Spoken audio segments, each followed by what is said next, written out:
Well, it's what some people call an art studio on the move. The Traveling Art Pub has expanded over its 10-year lifespan from central Minnesota to the Northwest, looking to not only support local artists, but other small businesses as well. Reporter Mary Ballstead has more with this week's In Business report. From International Falls to central Minnesota, the Traveling Art Pub can be found here. Wrap around that black, around like the outside edges. There.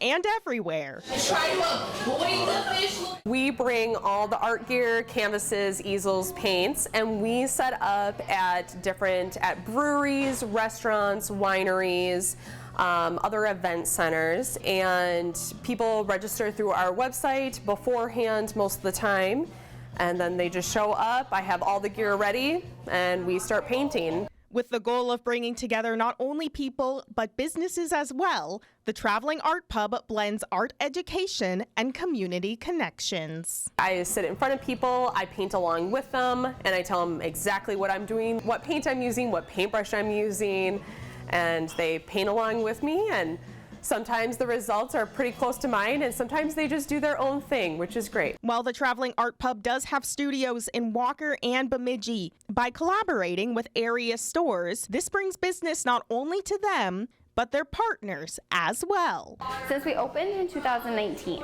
that we have been hosting Traveling Art Pub. We host them here in Walker. We host them at our second location in Nisswa as well. And we'll be hosting them in Cross Lake. While the attendees get to walk away with the piece that they made, the creative guides and businesses also gain an experience at each individual art pub. When I first started this position, I never thought that I would really want to become a teacher of any sort. Just the results, you have people who come to these all the time, but then the newbies that come and are actually impressed with what they did, that's probably my favorite. Reporting from Walker with this week's In Business, Mary Ballstead, Lakeland News. Lakeland News is member-supported content. Please consider supporting Lakeland News today.